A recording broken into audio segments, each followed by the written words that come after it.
Hey guys, I'm so excited because today we are doing a rapid fire unboxing of stem control. So let's dive in.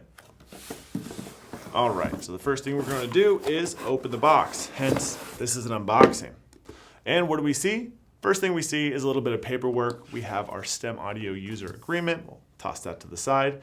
And we have our user manual. Now the user manual will show you a basic overview of the device, some few instructions on how to set it up, and some customer service contact information. Feel free to contact us at any point during your install. We're always here to help. All right, so up next is the control device itself. So we're just gonna pull up this cardboard flap, and right there, stem control in all its glory. Here's all four angles, and we'll just set that to the side right there.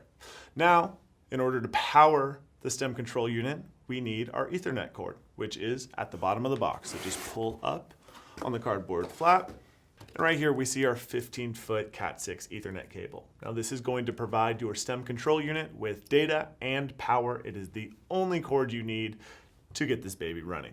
And that's it. That is everything that's in the box and everything you need to set up your stem control unit. Now, if you have any questions, please feel free to reach out to our customer happiness team. They are here to help you with anything you need when it comes to installation, tech specs. They're the ones you want to contact. We are really excited for you to be part of the STEM ecosystem. Thanks for watching.